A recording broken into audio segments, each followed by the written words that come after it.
Good morning, everyone. It's so great to see you every Saturday. And today I want to talk about Mozart again. So last week we talked a little bit about this humor that he was able to put into some of his pieces. But I wanted to talk about his 41 symphonies. And I just call this SYSOTalk like 41 terrific symphonies by Mozart.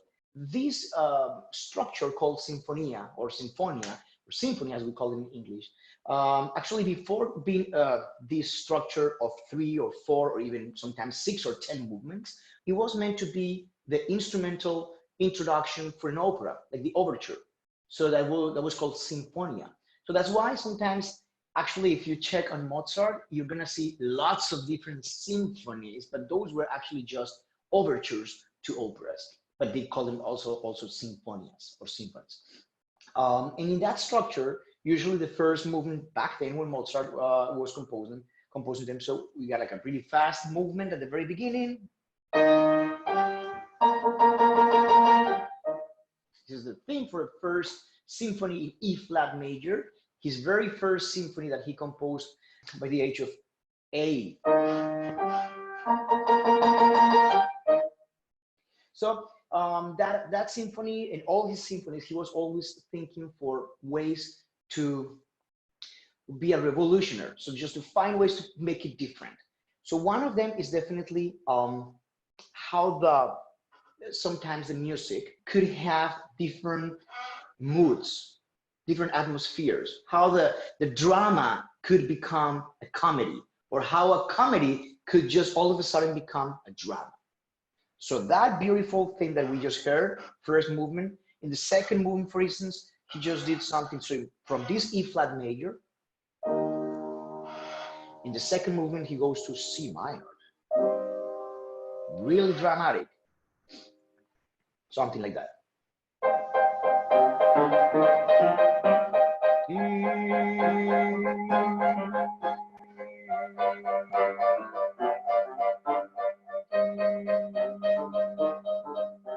C minor. But he's so good on just turning the page and saying, no, it's really positive. He goes to this. E flat major. And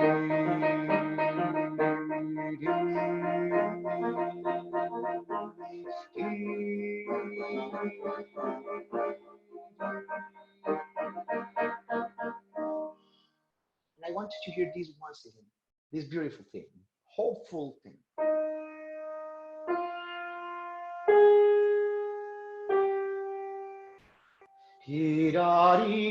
Victory, great victory after that dramatic place. So that's something he does all the time. And also something he does pretty well is using dissonances. So dissonances come all the time in his music. And we saw that actually on the Symphony number 35 last week when he started.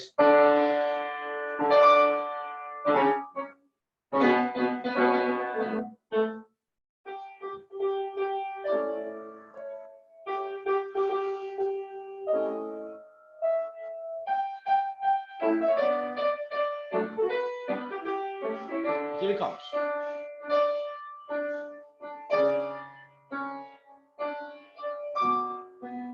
So he uses all the time this to create lots of tension, lots of tension. He loves that tension because after the tension comes resolution.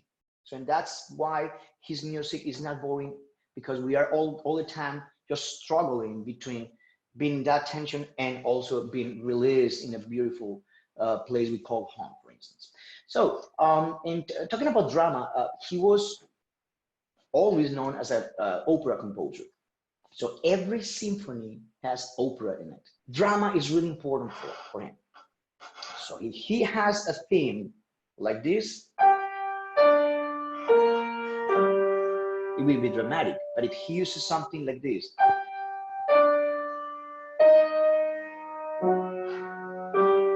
this is even more dramatic.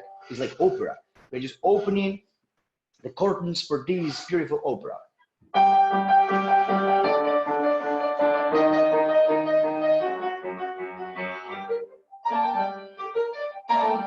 So this is really, really dramatic. And after that, we could have something like this.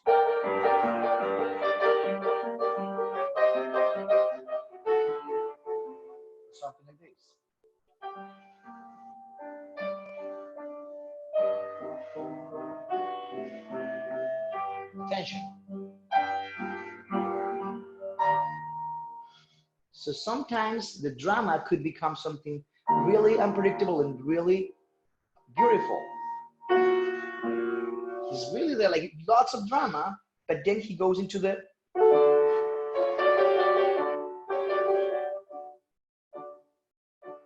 and when you think, okay, we're gonna be back to drama, no. But that's Mozart, always trying to go back and forth between what is seems to be really dramatic and something really positive, and that's what keeps us always so engaged. This same symphony, he's always thinking on balancing what he's trying to present. The first movement, really dramatic with these hints of beautiful hope that he put. But then the second symphony, it needs to be really melodic and positive.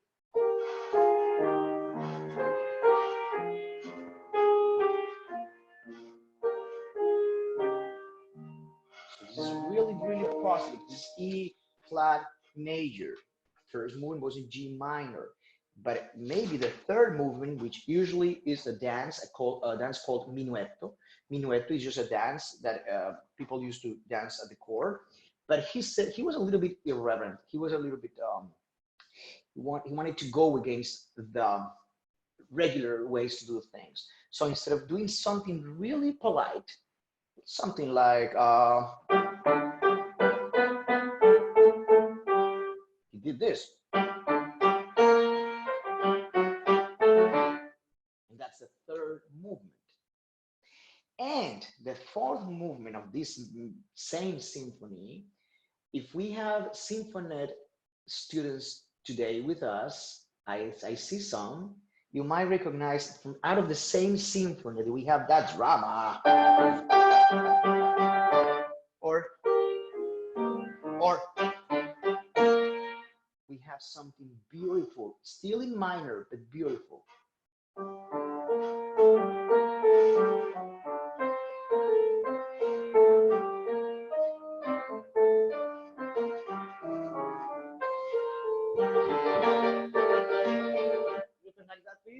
This is the symphony number 25, and that was the last movement. So symphony musicians, you played the fourth movement out of the symphony number 25. So by Mozart, great symphony. So I mentioned Jesus' drama and comedy. It's all the time like his kind of ambiguous way to go with life. There's like everything seems to be really dramatic, but then lyrical and hopeful. Something he also does a lot, it's the dissonances. So he uses lots of dissonances in his music. So it sounds not only dramatic, but it also sounds kind of melting. We have this beautiful melody that you know that with symphony this is hopeful.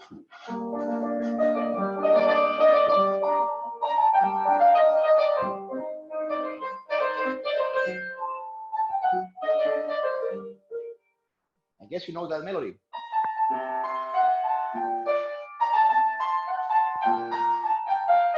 Listen to this.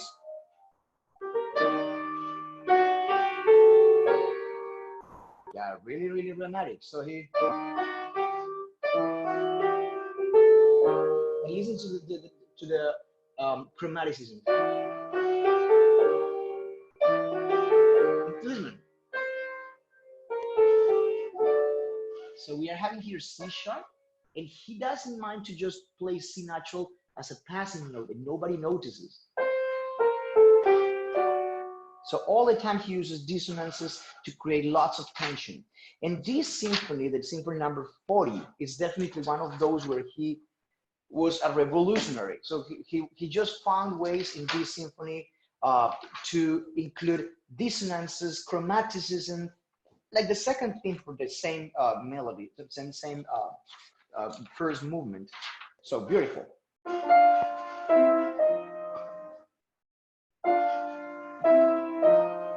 Play this again slowly so you understand what I'm talking about. Like it's melting.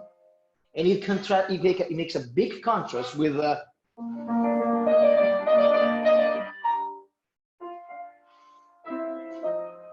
And that's about contrast, that's about balance, and that's always what Mozart does. So I want to play a little video, a short video for you right now with an excerpt from this symphony number 40. I want to point out a couple of things. One, the instruments you're going to see are all original instruments that Mozart had to hear and play. So all the instruments are from that period. The tuning is also the one he used back then. The articulation, the phrasing, everything is what scholars said that was the way Mozart and all his contemporary composers did. So this is one of my favorite conductors who passed a couple of years ago, Nikolaus Harnoncourt. I was able to be in his rehearsals many times, read his books. I met him a couple of times with his great orchestra, Concentus Musicus. Again, please notice your instrument. If you play flute, notice that flute is not the kind of flute you have, because that's the flute that actually Mozart had. If you play clarinet, check your clarinets because it's very different, or even the basses. So please check it out. This is Symphony number 40 by Mozart, Concentus Musicus, conducted by Nikolaus Harnoncourt.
So there was Concentus Musicus with Nikolaus Harnoncourt playing an excerpt of Symphony number 40. You noticed how much energy they have. Only two ladies at the orchestra had some red thing on them. Did you notice that? That was quite nice. I noticed that. So everyone was like black dressed, but just two ladies had this red, I think it was scarf or something. And I like that in terms of how visually the orchestra looks like. And actually, by the way, the lady in the first stand is Harnoncourt's wife. So she played with him at his orchestra many years. So something also that I wanted to mention in terms of the symphonies, again, I mentioned we can't go over the 41 symphonies today, but just to give you a little, so an idea how it goes. So if you just take any of them, 36, called Linz, because it was composed in the city of Linz in Austria. So we have a first movement, that first symphony, I just mentioned this, it just starts with the theme. But later, he started writing introductions. So before he reveals his theme, his beauty, his inspiration, that was how composers called that first theme of the symphony or a concerto or a sonata. Always that was like his or her inspiration. So before he reveals that, he has an introduction to kind of get you a little bit confused and distracted, because sometimes you get, for instance, the symphony number 36. Do you think this symphony could be dramatic by listening to this introduction, or could it be hopeful, joyful? I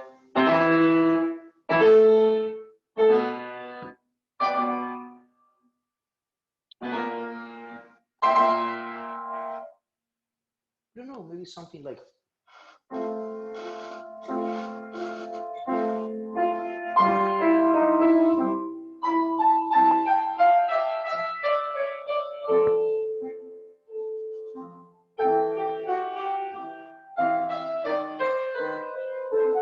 that goes.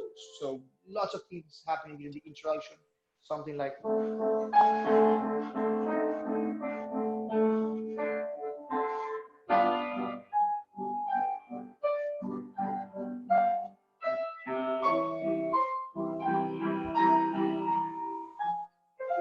so we don't know what's going to be happening there, but look at the 2 bars before the theme to kind of have a guess how this is going to be.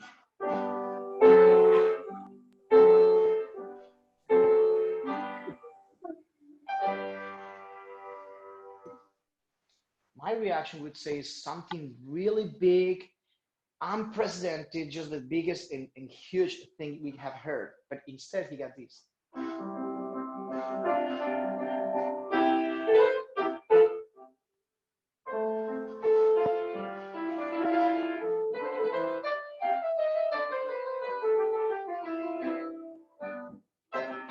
So just really different, but you respect them. So that's the first movement, and we have 2 different contrasting themes.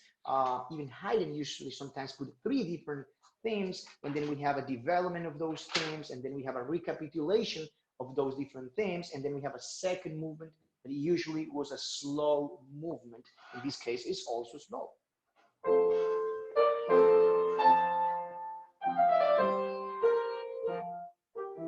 So this is really lyrical. F major, the first movement was in C major. So we're going from C major, F major, second movement. And then the third movement, and by the way, his first, I think, almost 15 or 20 symphonies have no third movement, no minuetto. Only fast, slow, fast, period. He started actually adding a third movement, a minuetto. Haydn and many others also did. It's not his invention. So, and the minuetto, this one is actually quite elegant.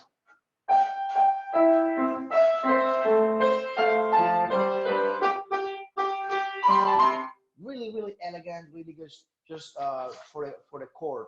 And then we have fast movement at the very end. That's usually in the same key as the first movement. So it was C major, remember?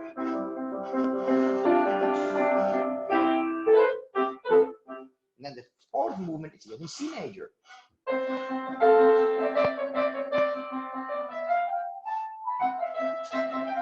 Sorry. So this is the chromaticism I mentioned at some point. You remember? So chromatic, right now he does exactly the same. So this is something one of his tricks under the sleeve, using chromaticism all the time to make it feel like it's either melting or going somewhere that you are not really sure where it's going to. So this is what he does at his 36, but he does the same thing in other symphonies.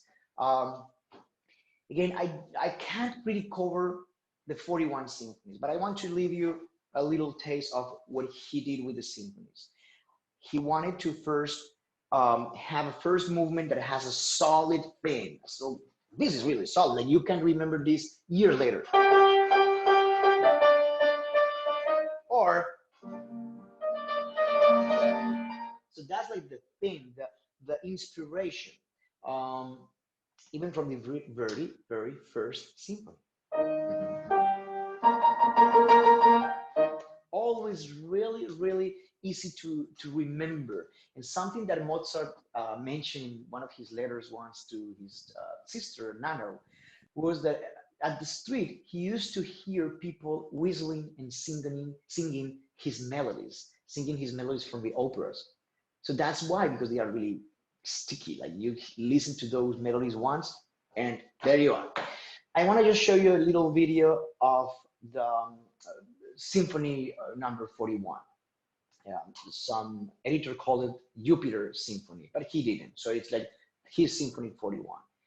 And it definitely summarizes everything he did in his symphonies. The very first symphony, he got so many good things. You remember that beautiful thing? And it wouldn't be so beautiful if he wouldn't do this the first time in C minor. Really, you remember that? Oh.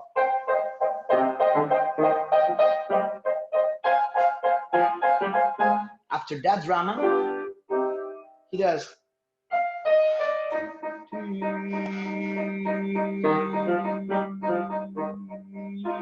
So that beautiful thing is just, he was having that by the age of 8 years old.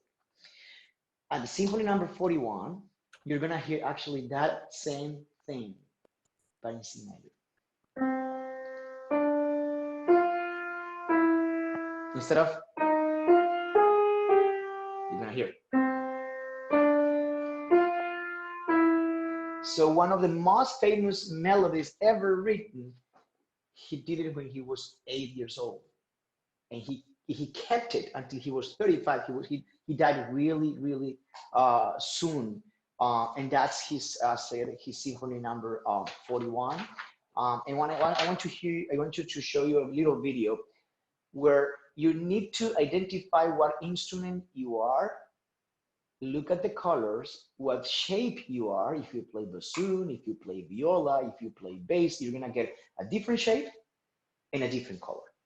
So this is the end of the fourth movement of the Symphony number 41 by Mozart. Please enjoy it and try to find out what shape and color you are.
So it's, as you noticed, really complex. So complexity is another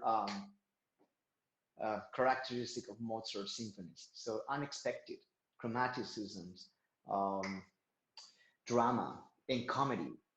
La commedia è finita. That was what he supposedly said Notice like before dying. Like the comedy is over.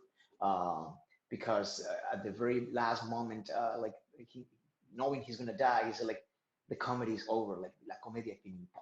So I think lots of different things, but complexity is one of them. And I think I love this way of shapes and colors. That was really nice. Um, and I hope you notice also that melody, the at some point was actually played backwards. In some other places were just played simultaneously or in a row, like